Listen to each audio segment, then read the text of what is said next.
हरियाणा की हर अपडेट के लिए बेल आइकन दबाएं और सब्सक्राइब करें STV हरियाणा न्यूज।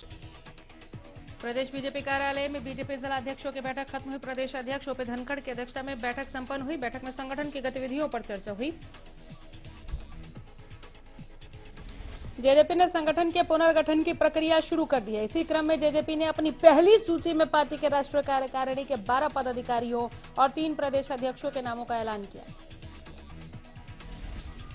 पार्टी ने डिप्टी सीएम दुष्यंत चौटाला और डॉक्टर केसी बांगड़ को वरिष्ठ राष्ट्रीय उपाध्यक्ष नियुक्त किया है। दुष्यंत चौटाला का संगठन ने पहली बार राष्ट्रीय स्तर पर जिम्मेदारी दी है। वरिष्ठ नेता सरदार निशांत सिंह को पार्टी ने फिर से प्रदेश अध्यक्ष की जिम्मेदारी सौंपी है, जबकि वरिष्ठ नेता ओम प्रकाश सहरावत दिल्ली के प्रदेश अध्यक्ष और चौधरी महेंद्र सिंह को उत्तर प्रदेश का प्रदेश अध्यक्ष बनाया गया है। पर्वतारोही डॉक्टर नरेंद्र सिंह और अनीता कुंडू को राष्ट्रपति रामनाथ कोविंद एडवेंचर के सबसे बड़े award Tenzing Norgay national award से सम्मानित करेंगे।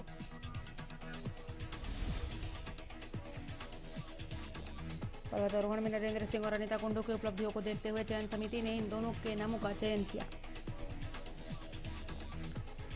29 अगस्त को खेल दिवस के मौके पर दोनों पर्वतारोहियों को सम्मानित किया जाएगा। नरेंद्र सिंह तोमर और अनीता कुंडू को सीएम मनोहर लाल ने भी ट्वीट के जरिए शुभकामनाएं दी।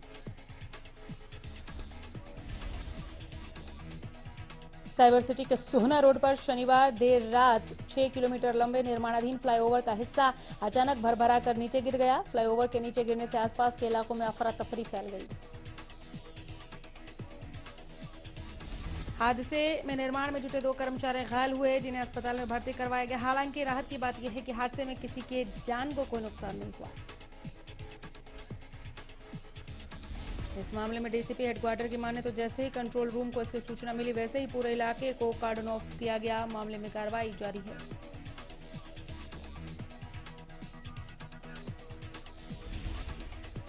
पंचकुला के पिंजौर में शराब के नशे में महिला के घर में घुसकर मारपीट करने वाले आईजी हेमंत कलसन की अंबाला जेल ले जाते समय अचानक तबीयत बिगड़ गई, जिसके बाद उन्हें अस्पताल ले जाया गया। इलाज के दौरान आरोपी आईजी को अंबाला ले जाया गया। आईजी हेमंत कलसन पर आरोप है कि उन्होंने घर में घुसकर 2 महिलाओं के साथ मारपीट की। तो वही अपनी सफाई में हेमंत का कहना है कि वो निर्दोष है।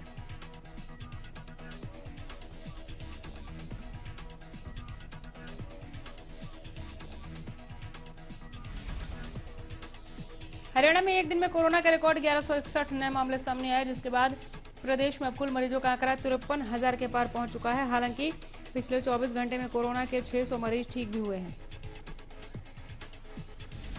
यमुनानगर जिले में बीते 24 घंटों में कोरोना के 157 नए मामले सामने आए, जिसके बाद यमुनानगर जिला बीते 24 घंटों में प्रदेश का पहला ऐसा जिला रहा जहां पर कोरोना के सबसे ज्यादा मामले सामने आए। बीते 24 घंटों में गुरुग्राम कोरोना के बढ़ते मामलों में प्रदेश के दूसरे स्थान पर रहा।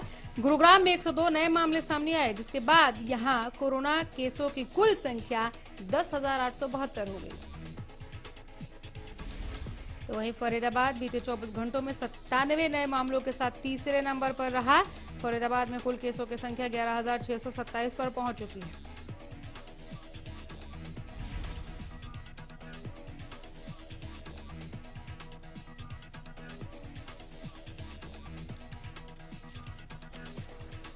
करनाल में बीते 24 घंटों में कोरोना के 91 मामले सामने आए। जिले में अब कोरोना केसों की कुल संख्या 2,037 पहुंच चुकी है, जिनमें से 1,342 मरीज ठीक हो चुके हैं।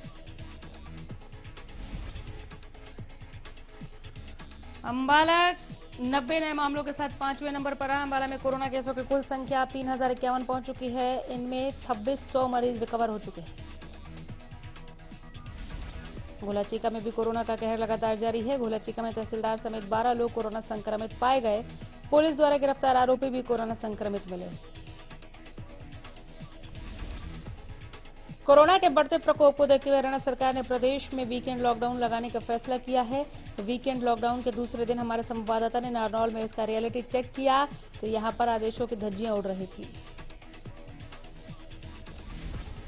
फतेहाबाद में वीकेंड लॉकडाउन के दूसरे दिन भी शराब के ठेके धड़ल्ले से खुले हुए थे। शहर के कई इलाकों में सुबह ही शराब के ठेके खुल गए। प्रदेश में वीकेंड लॉकडाउन का मिला जुला असर दिखा। गुरुग्राम, फरीदाबाद में कांग्रेस और व्यापारियों ने लॉकडाउन का विरोध किया।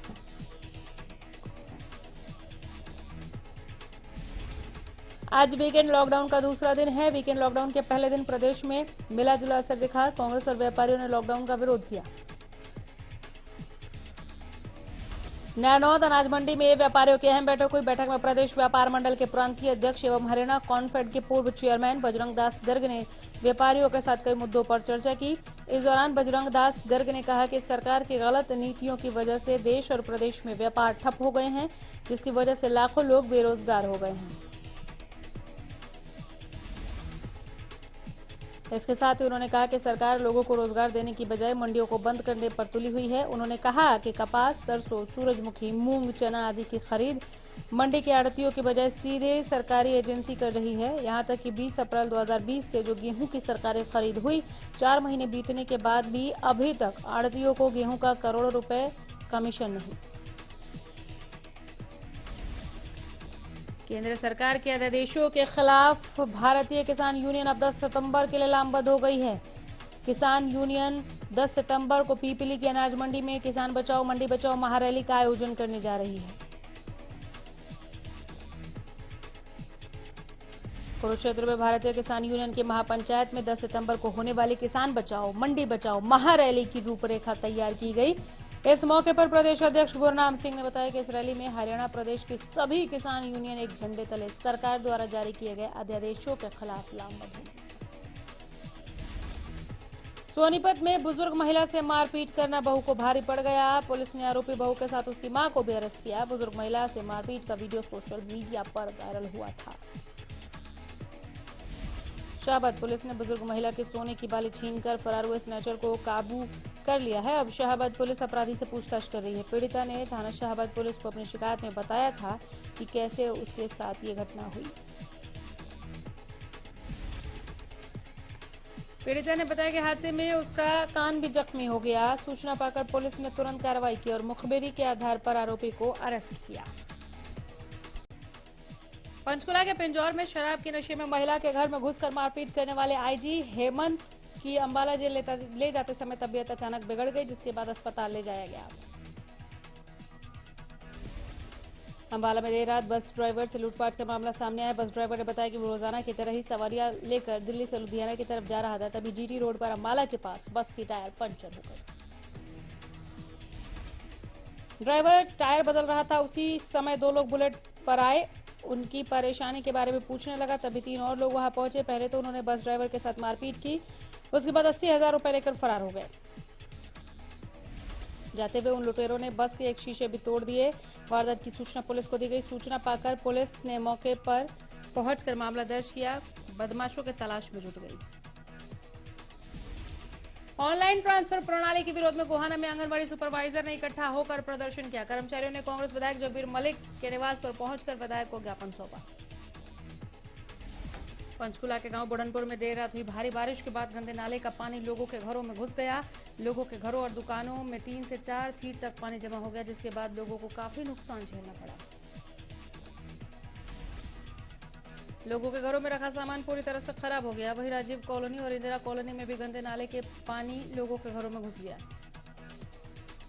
घरों में पानी घुसने से परेशान लोग पूरी रात अपना सामान दूसरी जगह पर शिफ्ट करते रहे। वहीं इलाके में पूरी रात बिजली भी गुल रही। लोगों का कहना है कि कई सालों से यहां हालात जस के तस हैं। प्रशासन से कई दफा शिकायत की, बावजूद इसकी कभी सुनवाई नहीं हुई।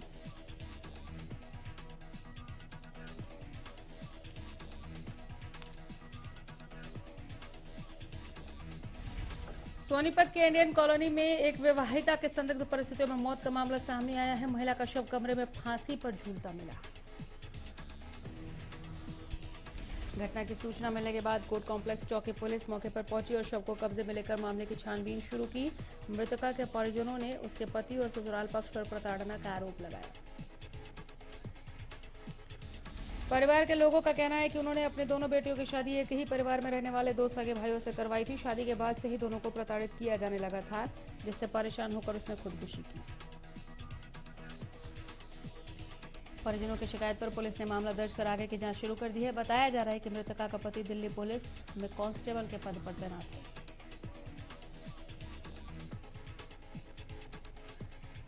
शाहाबाद पुलिस ने बुजुर्ग महिला के सोने की बाली छीनकर फरार हुए स्नैचर को काबू किया। अब शाहाबाद पुलिस अपराधी से पूछताछ कर रही है। पीड़िता ने थाना शाहाबाद पुलिस को अपनी शिकायत में बताया था कि जब शहर में पैदल जा रही थी तभी एक लड़का उसके पास आया, कान पर झपट्टा मारा और बाली छीन ली, जिसके बाद उसका कान भी जख्मी हो गया। सूचना मिलते ही पुलिस ने तुरंत कार्रवाई की। मुखबिरी के आधार पर आरोपी को पकड़ा गया। आरोपी की पहचान लोकेश के रूप में हुई है।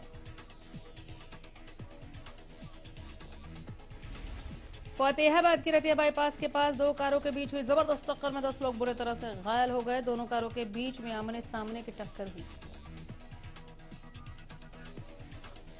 मौके पर मौजूद लोगों ने घायलों को कार से बाहर निकाला। एम्बुलेंस की मदद से फतेहाबाद के नागरिक अस्पताल तक पहुंचाया गया। ये पूरी वारदात सीसीटीवी में कैद हो गई।